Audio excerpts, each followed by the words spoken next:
Welcome to Sinister Memory. If you're new here, subscribe now and let us know in the comments where you're listening to this story. Let's get to today's story. The yellow documents discovered in the basement archives of the Berkshire County Courthouse in 1987 told a story that local historians had long dismissed as rural folklore. Among water-damaged probate files and forgotten land deeds, researcher Dr. Helena Morrison uncovered a leather portfolio marked Estate of Reginald Pemberton, 1936, sealed by order. The contents within would challenge everything previously understood about the mysterious disappearance of the Pemberton family and the woman who became known in whispered conversations as the Nanny of Ravens Hollow. Reginald Pemberton had been a man of considerable wealth, having made his fortune in the timber industry that flourished throughout the northeastern wilderness during the early 20th century.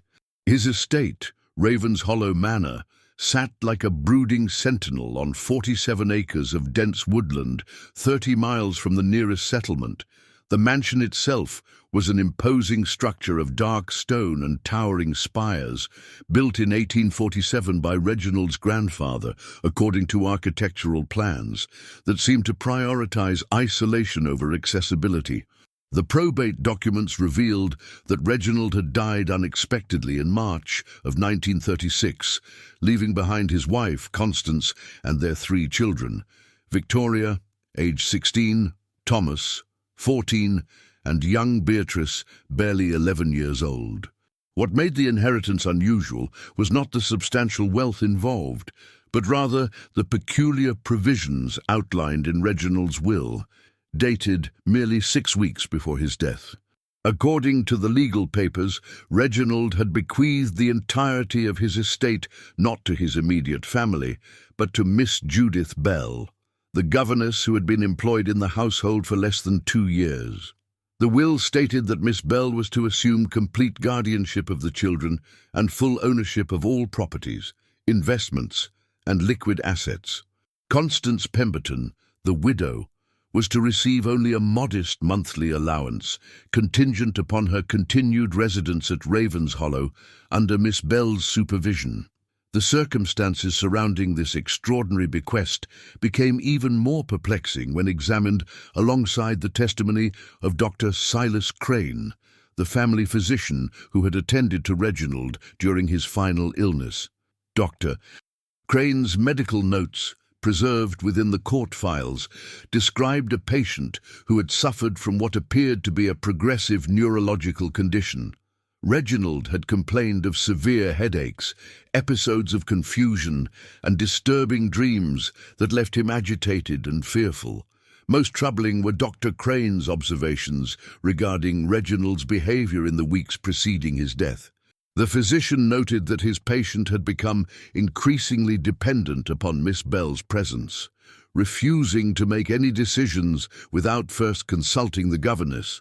Reginald had also begun expressing paranoid concerns about his family's loyalty, claiming that his wife and children were plotting against him. These delusions, Dr. Crane observed, seemed to intensify whenever Miss Bell was absent from the room. The medical records indicated that Reginald's condition deteriorated rapidly during the first week of March. He had become bedridden, experiencing periods of delirium during which he would speak of shadows in the walls and whispers from the nursery. Dr. Crane had recommended that the patient be transferred to a specialized facility in Boston, but Miss Bell had convinced the family that such a move would only worsen Reginald's distress. On March 15, 1936, Reginald Pemberton was found dead in his study, seated at his writing desk, with his head resting upon the completed will. Dr. Crane's death certificate listed the cause as heart failure, though his private notes suggested lingering concerns about the sudden nature of the patient's decline. The physician had requested permission to conduct a more thorough examination, but Miss Bell, now acting as the estate's executor, had insisted upon immediate burial in accordance with what she claimed were Reginald's final wishes. The legal proceedings that followed were swift and largely uncontested. Constance Pemberton, whether through grief or intimidation, had offered no challenge to the will's provisions. The children, being minors, had no legal standing to object. Within a month of Reginald's death, Miss Judith Bell had assumed complete control of the Pemberton estate and all its inhabitants. What made these documents particularly significant was not merely their revelation of an unusual inheritance, but rather what they suggested about the events that would unfold in the months following Reginald's death. The final entry in the probate file was a brief notation dated September 1936, stating that all contact with the Pemberton estate had ceased and that attempts by county officials to conduct routine inspections had been unsuccessful. The mansion at Ravenshollow had become, in effect, a sealed world unto itself. The personnel records discovered alongside the probate documents painted an unsettling portrait of the woman who had so completely insinuated herself into the Pemberton household. Miss Judith Bell's employment file, maintained in Reginald's meticulous handwriting, contained surprisingly little information for someone who would ultimately inherit his entire fortune. The gaps in her documented history seemed less like oversights and more like deliberate omissions. According to the employment ledger, Judith Bell had arrived at Ravenshollow Manor in September of 1934, responding to an advertisement placed in the Boston Herald for a governess position. Her letter of introduction, preserved within the file, was written in an elegant script that demonstrated considerable education, yet it provided only the most basic biographical details. She claimed to be 28 years old, unmarried, and recently arrived from England, where she had served in similar capacities for distinguished families of good standing. What troubled researchers examining these documents decades later was the complete absence of verifiable references. The three families Miss Bell claimed to have served in England, the Ashbournes of Yorkshire, the Wetherbys of Cornwall, and the Greystone household of London, could not be traced through any available records. Letters of recommendation bearing impressive letterheads and glowing testimonials were included in her file, but the addresses provided led to non-existent properties, and the names of her supposed former employers appeared in no contemporary directories or social registers. Reginald's initial impressions of Miss Bell, recorded in his personal journal, revealed a man immediately taken with the governess's qualifications and demeanor. He described her as remarkably well-educated, with particular expertise in classical languages and natural philosophy. Her knowledge of child psychology and educational methodology had impressed him greatly, as had her apparent familiarity with the management of large households. Most significantly, Reginald noted that Miss Bell had demonstrated an almost uncanny understanding of his children's individual temperaments and needs within mere days of her arrival. The household staff's perspective on the new governess emerged through a collection of letters written by the cook, Mrs. Florence Henley, to her sister in Providence. These letters, discovered among Mrs. Henley's effects after her death in 1952, provided a unique window into the daily operations of Ravenshollow Manor during Miss Bell's early tenure.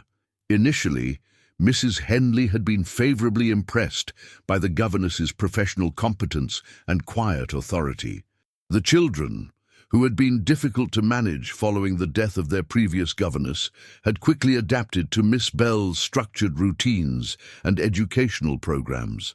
However, Mrs. Henley's letters began to reflect growing unease as the months progressed. She wrote of Miss Bell's peculiar nocturnal habits, noting that the governess often wandered the mansion's corridors during the late hours, claiming to be checking on the children's welfare. The cook had observed Miss Bell entering rooms that had no connection to the nursery or schoolroom, including Reginald's private study and the locked chambers in the mansion's oldest wing. More disturbing were Mrs. Henley's observations regarding the gradual changes in household dynamics. She described how Miss Bell had begun to insert herself into family discussions and decisions that traditionally fell outside a governess's purview. The woman had started offering opinions on financial matters, household staffing, and even Constance Pemberton's social obligations. Rather than being rebuffed for these presumptions, Miss Bell's suggestions were increasingly welcomed and implemented by Reginald, who seemed to value her counsel above that of his own wife. The transformation in the children's behavior also troubled the observant cook. Victoria, Thomas, and Beatrice had become unusually subdued and compliant under Miss Bell's care. Their natural childhood exuberance had been replaced by a kind of mechanical obedience that Mrs. Henley found unsettling. The children spoke less frequently during meals, rarely laughed or played with their former enthusiasm, and seemed to regard their governess with a mixture of respect and something approaching fear. Perhaps most significantly, Mrs. Henley noted the gradual isolation of the family from their previous social connections. Miss Bell had convinced Reginald that the children's education required more intensive supervision, making it inadvisable for them to attend local social gatherings or maintain friendships with neighboring families. Visitors to Ravenshollow became increasingly rare, and when guests did arrive, Miss Bell often managed to be present during their conversations, contributing observations and opinions with an authority that seemed to exceed her position. The final letters in Mrs. Henley's correspondence, written in early 1936, revealed a woman growing increasingly anxious about conditions at Ravenshollow. She described Miss Bell's influence over Reginald as having become complete and absolute, noting that the master of the house rarely made any decision without first consulting his children's governess. The cook had begun to suspect that Miss Bell was reading private correspondence and monitoring conversations throughout the household, though she could never quite catch the woman in the act of such surveillance. Most ominously, Mrs. Henley's last preserved letter, dated February 1936, contained a single chilling observation.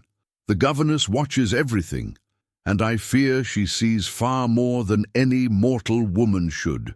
The architectural modifications made to Ravenshollow Manor during the spring and summer of 1936 provided perhaps the most tangible evidence of Miss Bell's systematic transformation of the estate. Building permits filed with Berkshire County revealed a series of unusual renovation projects that began within weeks of Reginald's death and continued throughout the year under the new mistress's direct supervision.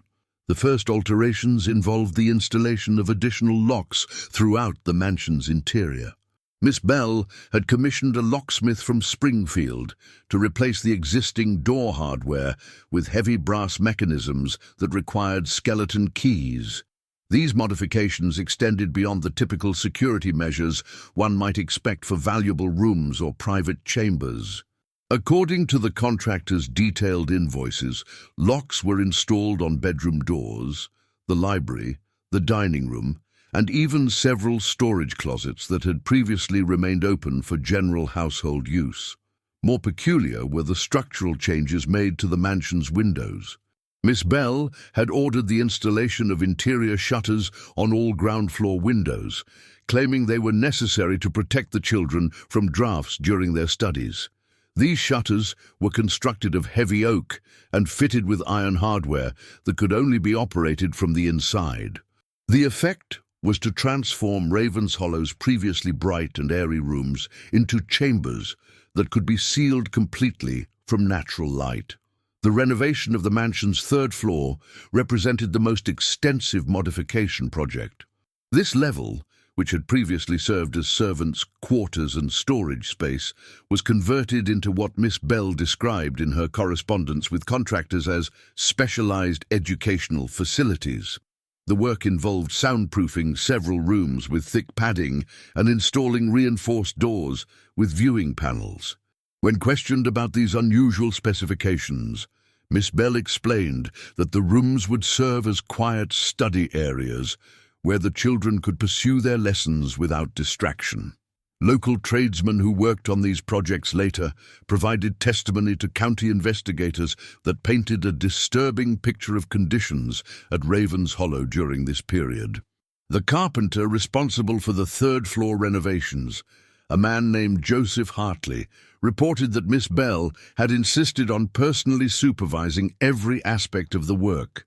She had been particularly concerned with ensuring that the modified rooms would be completely soundproof, testing the acoustic properties by having workers speak at various volumes while she listened from adjacent chambers. Hartley also noted the absence of the Pemberton family during most of the renovation work. While it was not unusual for wealthy families to temporarily relocate during major construction projects, the children and their mother seemed to have simply vanished from the daily life of the household.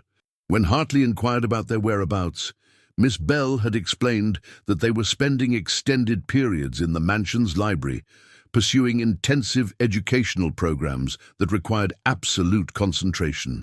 The household staff experienced significant changes during this same period. Mrs. Henley, the cook whose letters had documented early concerns about Miss Bell, departed Ravens Hollow in April 1936 under circumstances that remained unclear. Her replacement, a young woman named Sarah Wickham, lasted only 3 weeks before leaving without notice.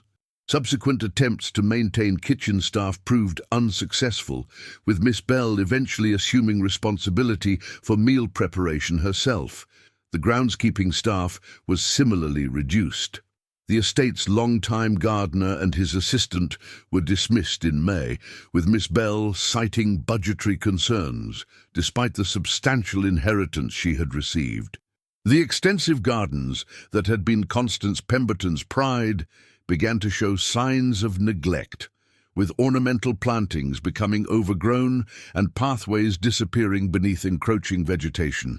Perhaps most significantly, Miss Bell had ordered the installation of a new gate system at the estate's main entrance.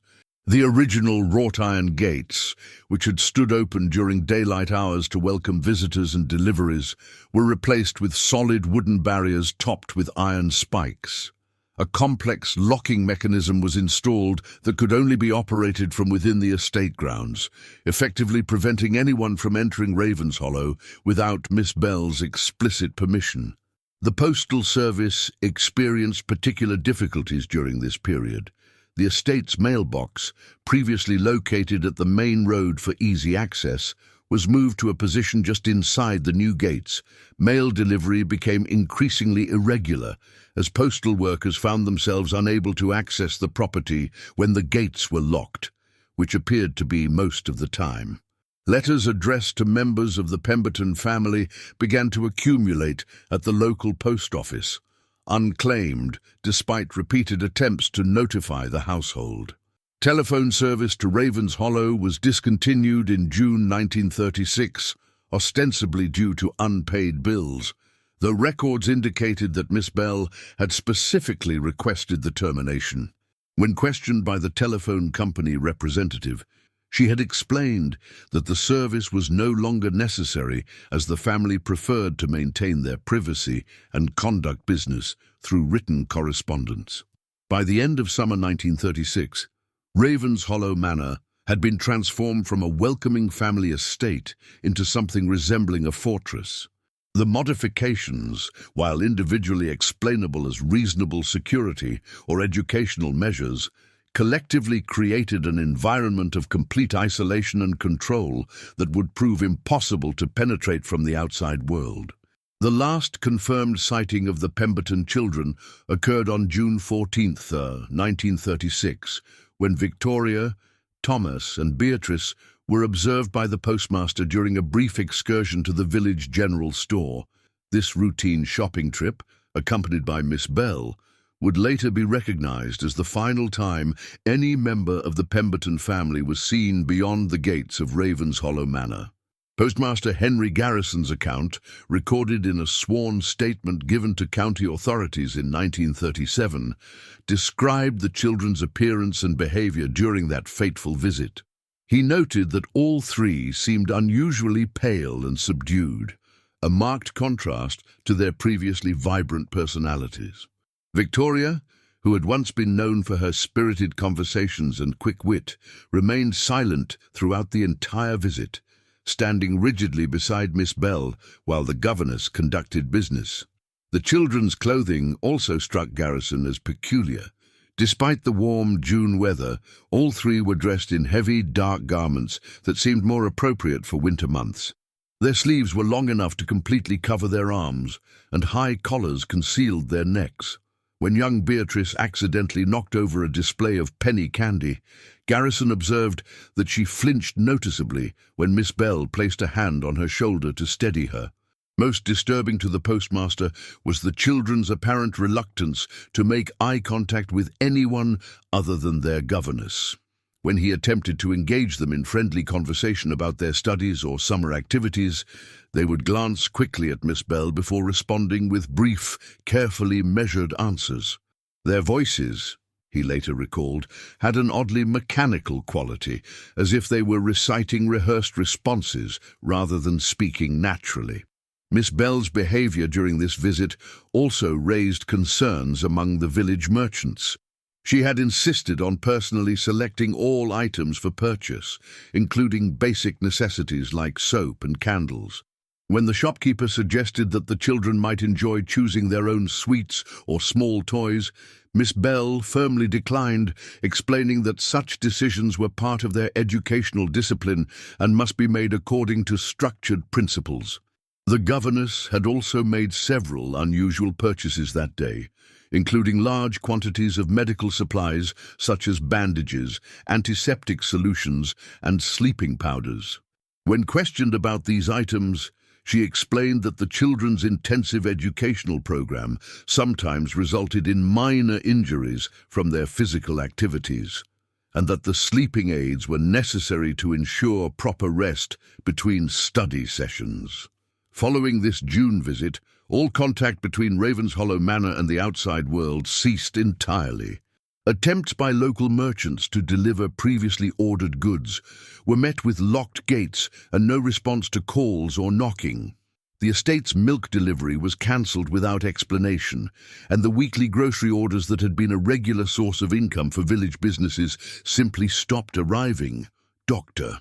Crane, the family physician who had attended to Reginald during his final illness, made several attempts to check on the family's welfare during the summer months. His professional concern was heightened by the fact that the children had missed their scheduled medical examinations and vaccinations. Each visit to Ravenshollow resulted in the same experience: locked gates, drawn shutters, and complete silence from within the estate grounds. The doctor's growing alarm led him to contact Constance Pemberton's sister, Mrs. Eleanor Fitzpatrick, who resided in Hertford. Mrs. Fitzpatrick had maintained regular correspondence with her sister throughout the years, but her letters to Ravenshollow had gone unanswered since early June. When she attempted to telephone the estate, she discovered that the service had been disconnected. Mrs. Fitzpatrick's subsequent visit to Ravenshollow in August proved equally fruitless. She spent an entire afternoon calling out to her sister and the children from beyond the locked gates, receiving no response despite clear evidence that someone was maintaining the property. Smoke could be seen rising from the mansion's chimneys, and laundry hung on lines in the rear courtyard, but no human figures appeared at any of the windows.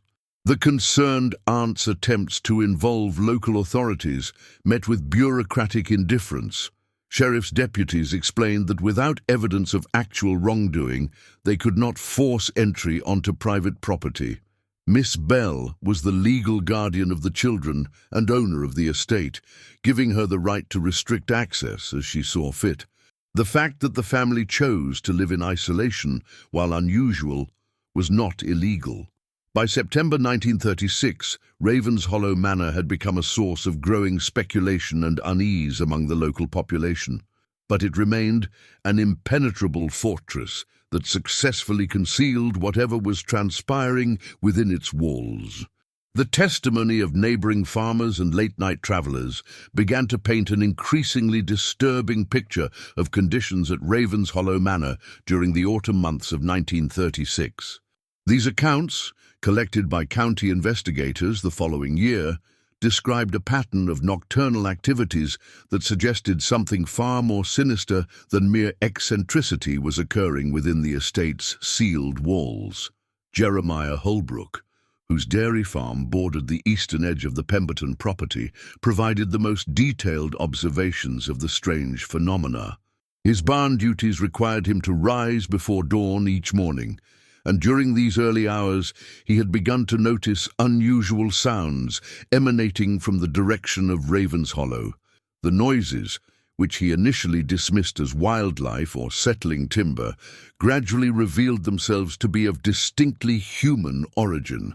Holbrook described hearing what sounded like rhythmic chanting or recitation during the darkest hours before sunrise.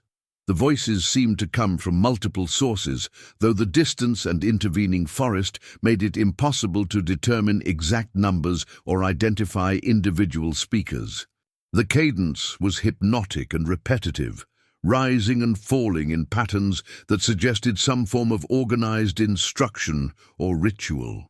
Most unsettling was Holbrook's observation that these vocal exercises seemed to involve children's voices, though they possessed an unnaturally disciplined quality that differed markedly from typical childhood speech. The farmer also reported seeing lights moving through the mansion's windows at irregular intervals throughout the night.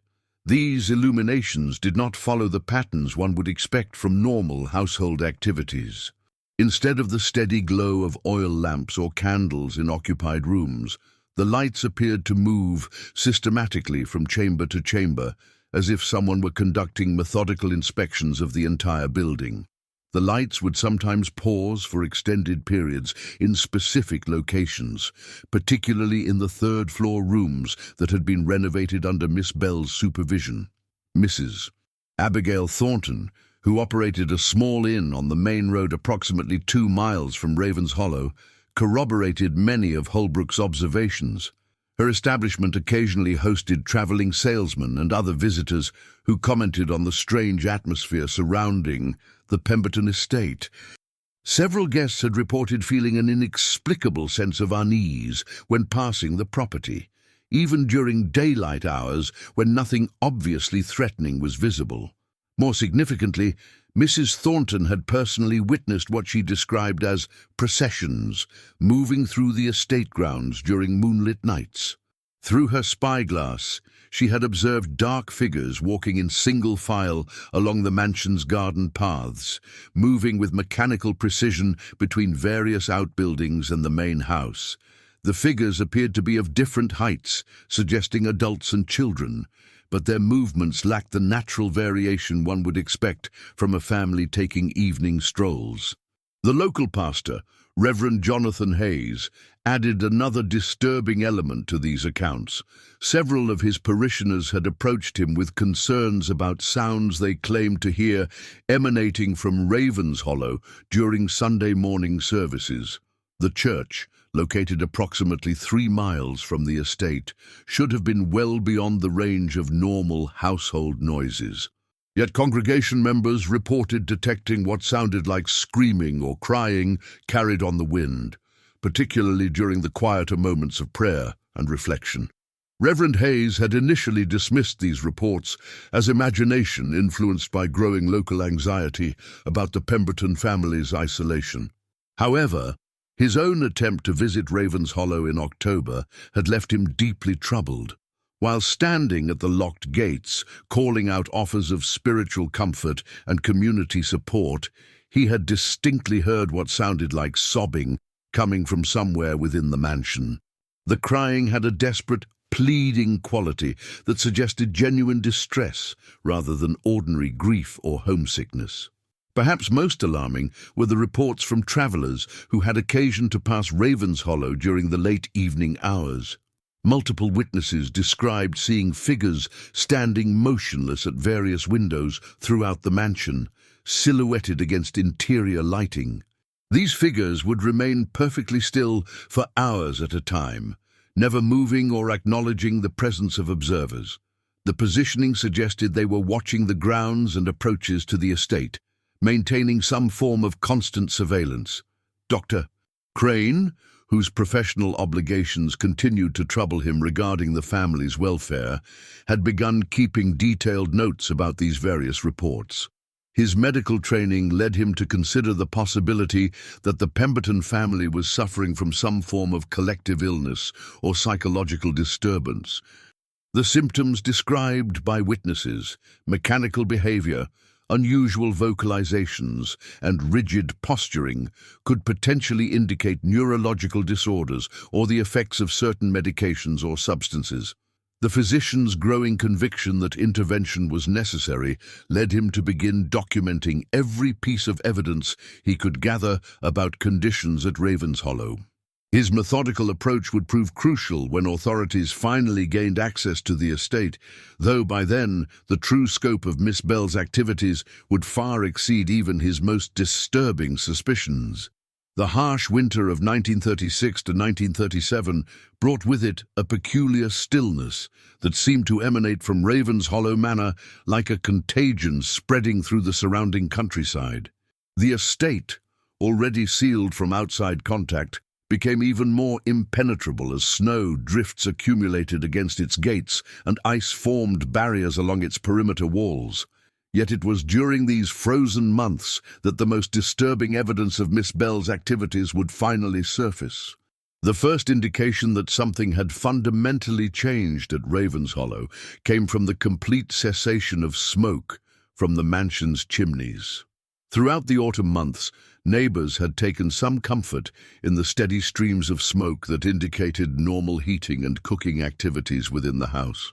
The sudden absence of these signs of life in December coincided with the onset of the season's most brutal cold snap, when temperatures plummeted well below freezing for weeks at a time.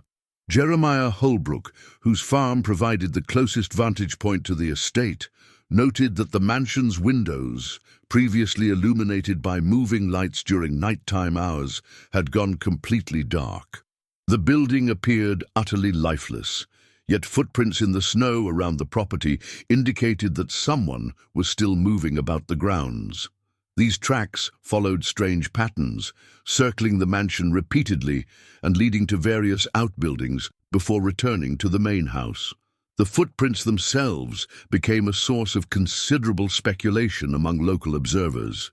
Rather than the random paths one might expect from normal outdoor activities, the tracks formed precise geometric patterns that suggested deliberate design. Some paths created perfect circles around specific trees or garden features, while others formed straight lines between seemingly arbitrary points on the property. Most unsettling was the observation that all the footprints appeared to be the same size, as if made by a single person, despite the volume of tracks that would have required days of continuous walking to create. Dr. Crane's medical concerns reached a critical point when he discovered that the estate's well had been sealed with heavy planking and iron bands. During a covert inspection of the property's perimeter, the physician had noticed that the wellhead, previously accessible for emergency use by neighbors during dry seasons, had been completely covered and locked. This modification suggested either a complete reliance on stored water supplies or access to an alternative water source that outsiders were not meant to discover. The physician's investigation also revealed evidence of systematic food storage that seemed to exceed reasonable household needs. Delivery records from the previous summer showed that Miss Bell had ordered enormous quantities of preserved goods, including hundreds of pounds of salt pork, dried beans, and flour. These supplies, sufficient to sustain a large household for months, had been delivered during the brief period when the estate remained accessible to outside vendors.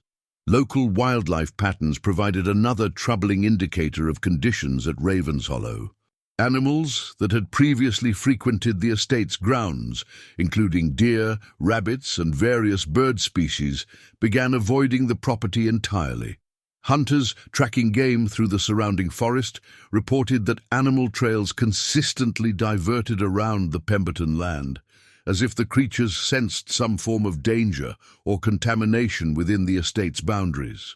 The absence of normal winter maintenance activities also drew attention from observant neighbors. Previous winters had seen regular snow removal from the mansion's pathways and the clearing of ice from important access routes. The current season showed no evidence of such care, with snow accumulating undisturbed except for the mysterious walking patterns that continued to appear after each fresh snowfall.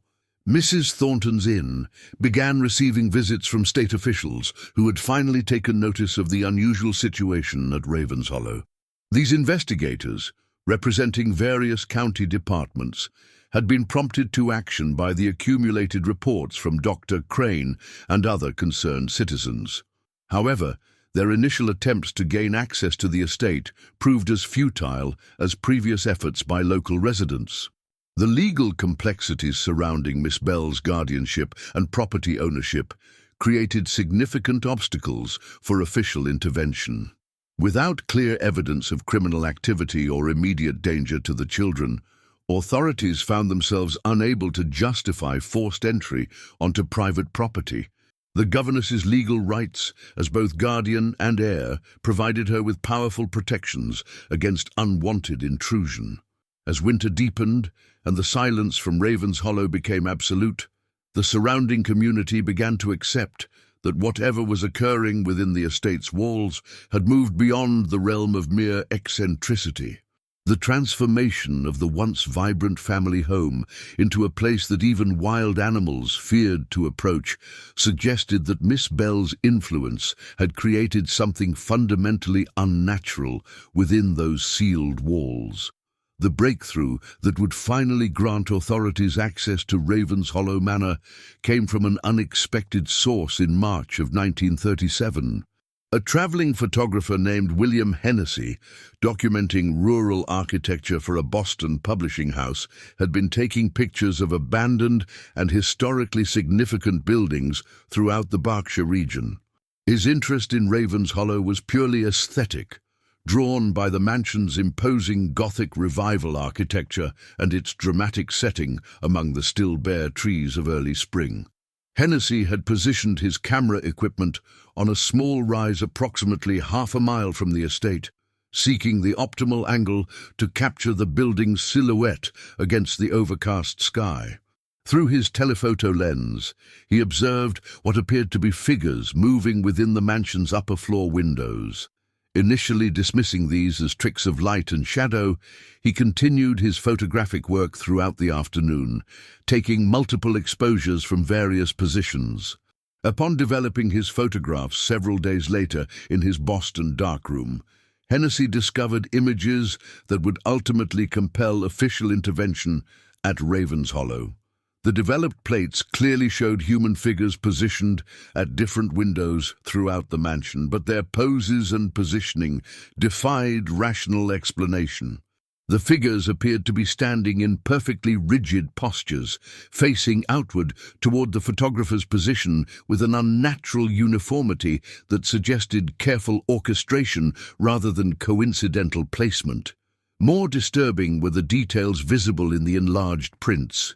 The figures appeared to be wearing identical dark clothing, and their positioning at the windows seemed to follow a specific pattern, with taller figures at certain windows and shorter ones at others. Most unsettling was the observation that none of the figures showed any variation in posture or position across multiple photographs taken over several hours, suggesting they had remained motionless for extended periods.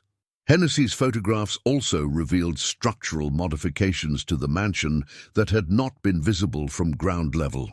Several windows appeared to have been fitted with interior bars or grating, and what looked like heavy curtains or coverings had been installed behind many of the glass panes. The overall effect created the impression of a building designed more for containment than habitation. The photographer's decision to share these images with local authorities proved to be the catalyst for renewed official interest in the Pemberton estate. County Sheriff Robert Dennison, who had previously dismissed concerns about Ravens Hollow as local gossip, found himself confronted with photographic evidence that suggested something genuinely disturbing was occurring within the mansion's walls. Dr. Crane's accumulated documentation suddenly gained new credibility when viewed alongside Hennessy's photographs. The physician's detailed records of the family's medical history, combined with witness testimony about the estate's transformation and the photographic evidence of unusual activities, created a compelling case for official intervention.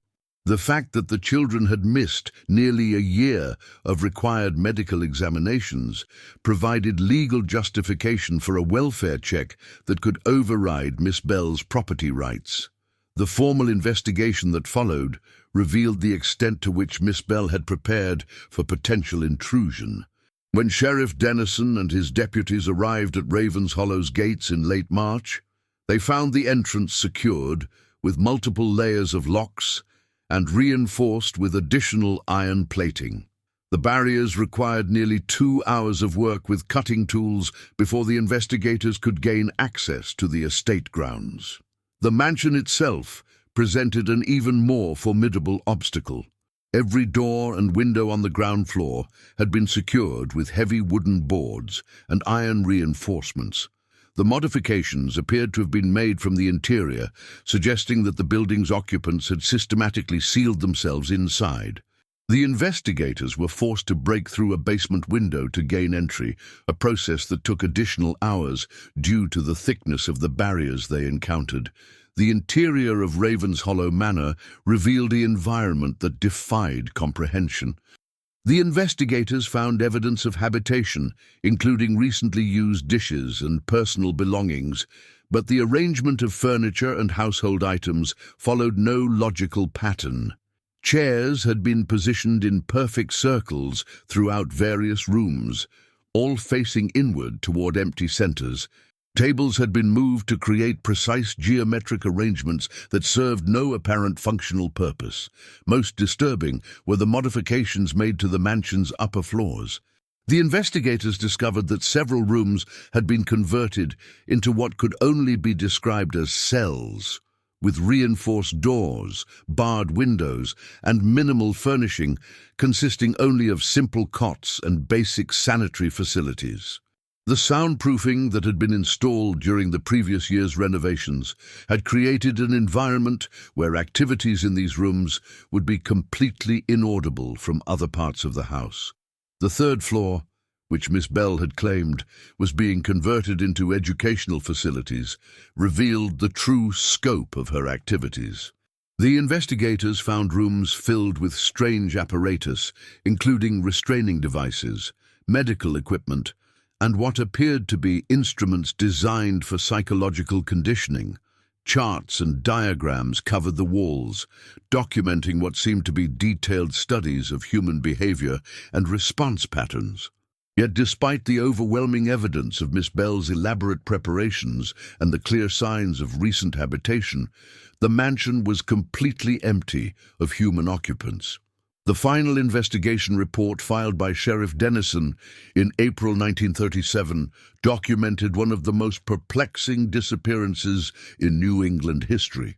Despite exhaustive searches of Ravens Hollow Manor and its surrounding grounds, no trace of Miss Judith Bell, Constance Pemberton, or the 3 children could be found. The estate had been transformed into an elaborate prison, yet its intended captives had somehow vanished without leaving any indication of their fate or destination. The most thorough examination focused on the mansion's basement levels, where investigators discovered a network of tunnels that had been excavated beneath the building's foundation. These passages, carved through solid rock with considerable effort and expertise, extended in multiple directions beyond the house's perimeter. The tunnels were reinforced with timber supports and equipped with oil lamps, suggesting they had been designed for regular use rather than emergency escape. One tunnel extended nearly 300 yards to the northeast, emerging in a concealed opening within the dense forest that bordered the estate. This exit point had been carefully camouflaged with natural materials and would have been virtually impossible to detect without prior knowledge of its location. The tunnel's construction appeared to have been ongoing for months, requiring the removal of tons of earth and stone that had somehow been disposed of without detection by neighboring observers. The investigators found evidence that the tunnel system had been used recently. Fresh footprints in the earthen floor showed multiple sets of tracks, including what appeared to be the smaller impressions left by children's shoes. Oil residue in the lamp fixtures indicated recent burning, and the air within the passages carried traces of human occupation. Most significantly, the tunnel floors showed drag marks, suggesting that heavy objects or possibly unconscious individuals had been transported through these underground routes. Within the mansion itself, the investigators discovered Miss Bell's private study, a room that had been locked and sealed during the estate's conversion. This chamber contained extensive documentation of what could only be described as psychological experiments conducted on the Pemberton family. Detailed charts tracked the behavioral responses of each family member to various stimuli, including sleep deprivation, dietary restrictions, and exposure to repetitive sounds and visual patterns. The study's walls were covered with photographs documenting the physical and mental deterioration of the family members over the course of many months. These images revealed a systematic process of conditioning that had gradually stripped away the subjects' individual personalities and autonomous behavior. The progression shown in the photographs was deeply disturbing, depicting once vibrant individuals becoming increasingly hollow-eyed and mechanically obedient. Most chilling were Miss Bell's personal journals, written in a precise script that revealed the methodical nature of her activities. The entries described her subjects not as human beings, but as experimental materials whose responses could be measured and modified through careful application of psychological pressure. She had documented techniques for breaking down resistance, eliminating independent thought, and creating what she termed perfect compliance in her charges. The journals also revealed Miss Bell's true identity and purpose. Rather than being a governess seeking employment, she had been conducting research into human behavioral modification on behalf of an unnamed organization. Her assignment at Ravens Hollow had been specifically designed to test theories about psychological control in an isolated environment where her activities could proceed without interference. The final entries in Miss Bell's journals, dated in early March 1937, indicated that her experiments had reached their intended conclusion. She had successfully demonstrated the complete psychological subjugation of her subjects and was preparing to transport them to a permanent facility where her research could continue under more controlled conditions. The tunnel system had been constructed specifically to facilitate this transfer without detection by local authorities. Despite extensive efforts by state and federal investigators, no trace of Miss Bell or the Pemberton family was ever discovered. The tunnel system was thoroughly explored, but it connected to a complex network of natural caves that extended for miles beneath the Berkshire Hills. Search teams found evidence of recent passage through some of these underground routes, but the trails eventually disappeared in areas where flowing water had erased all tracks. Ravens Hollow Manor was eventually sold by the state to satisfy outstanding debts and taxes. The building stood empty for decades, its reputation ensuring that no buyers could be found willing to occupy the property. Local residents reported that strange sounds continued to emanate from the abandoned mansion during certain nights. Though these claims were generally dismissed as imagination influenced by the building's dark history, the case of Judith Bell and the vanished Pemberton family remains officially unsolved, filed away in government archives that few researchers have been permitted to examine. The truth of what occurred within Ravens Hollow's walls during those terrible months may never be fully understood, lost forever in the shadows of an experiment too disturbing for public acknowledgement. Thank you for joining us for another episode of sinister memory. If you enjoyed today's investigation, subscribe to our channel and ring the notification bell to be alerted when we unveil our next dark chronicle. Share your thoughts about this case in the comments below. We read every single one, and your ideas often lead us to our next investigation. Until next time.